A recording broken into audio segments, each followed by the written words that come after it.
Hi, this is Chuck Robinson, and this is Notes from the Master's Class. Last summer, Karen and I and my sister Alice Weatherby all motored out to Burnet, Texas, to meet Pastor Willie Monet and his wife Claudia, who is also a minister in his and their church, which is titled Smoking for Jesus Ministry. And that interview appears elsewhere on our webpage, and I'll put a note right underneath here that tells you that. But here's what we learned with Pastor Monet. In 2005, he had a dream in January, and the dream was that he was going to have to pack up his church and leave New Orleans. And it was on a Saturday night. The next day, he told his parishioners that he'd had this dream, and he was completely dumbfounded by what it could possibly mean until September of 2005, when the great storm hit. And the Saturday night before it hit on Sunday, Pastor Monet, who had a large church in New Orleans, it was better than a block long, and they had a lot of members, and he was able to get 200 of them into 40 cars to leave New Orleans. Among those 200 people was a couple with a brand new 5-day-old set of twins, and older people, and many of the entire community that were in his church. So they left New Orleans, and they expected to be back in 4 or 5 days at the most, because they left New Orleans before windstorms came.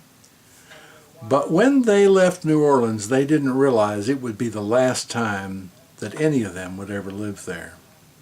They had to go across Louisiana, and then they went into Texas all the way up to Dallas. And then they looped back and they spent some time here in Austin, and then they began in earnest to figure out what it was that they were supposed to do. And it took a long, long time.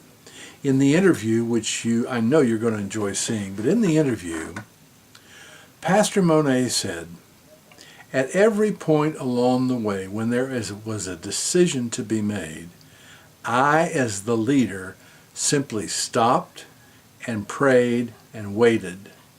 And I didn't give any commands or take any action until such time that I was sure my prayer had been answered with clear direction as to what we should do next.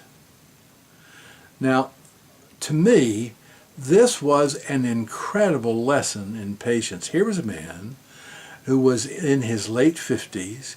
He had 200 people following him in cars, and they were going all over Texas, or it seemed like it was all over Texas, trying to find a place to live. And they were able to find a series of apartments in Marble Falls that was very good for them. They found some other places, but they were looking for a permanent place. They let go of the idea that they were going to be returning to New Orleans.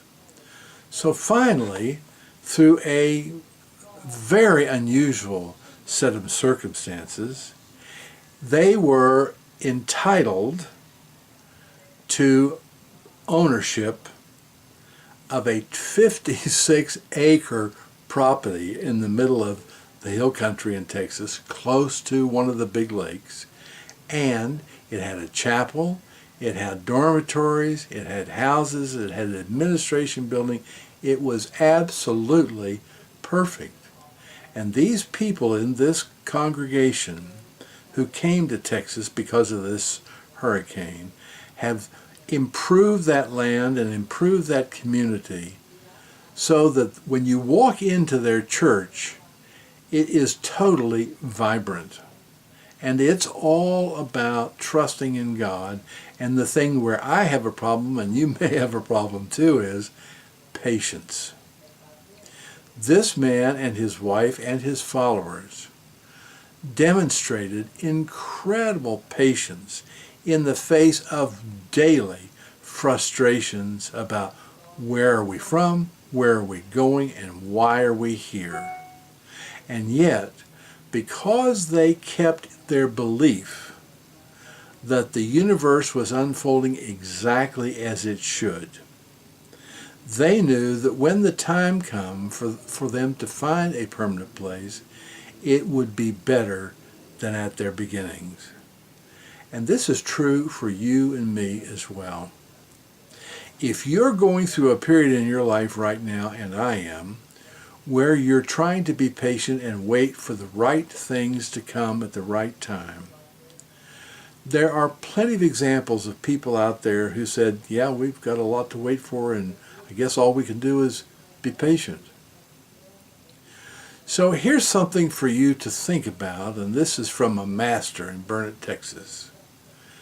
When you're faced with a decision of what to do next, it is wise to say a prayer and say, I know you will show me exactly what to do when the time is right.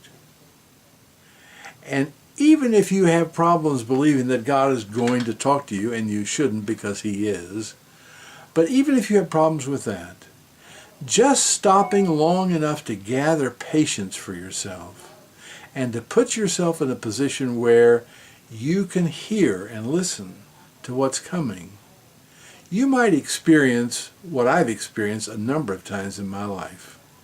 And that is, regardless of what you want or need, and you need to ask for it, but once you've done that, you need to add one more sentence on at the bottom of what it is you've asked for. And that sentence is this: this or something better.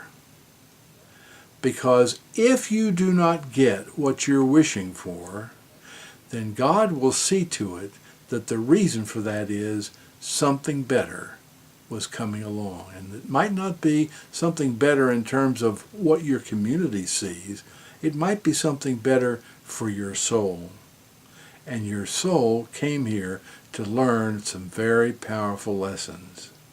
And as you release all your concerns and your fears, and as you begin to realize that this is fundamentally an experience of your soul in this third dimensional environment, and that you came here to learn, in your case, in my case, and most everybody else's case, some very powerful, difficult lessons, then you can relax and say, okay, I came here for that, I know that, bring it on. And you will never find that you are given a lesson that's greater than what you can deal with, regardless of the size, regardless of who you are, regardless. Your lessons are tailor-made to you, just as mine are tailor-made to me. And as you look back over your life, you may say, well, now wait a minute, there's a pattern here.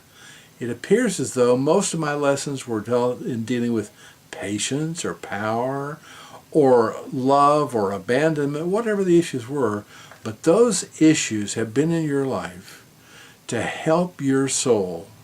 They were custom made in your life to help your soul learn the lessons that you came here to learn. That's a powerful lesson for me. It's demonstrated all around us, and you'll see that when you watch Pastor Monet. But the lessons that you came here to learn are being brought to you right on time. This is Chuck. This is the notes from the Master's class, and I thank you for being with us. We'll see you next week. Bye-bye.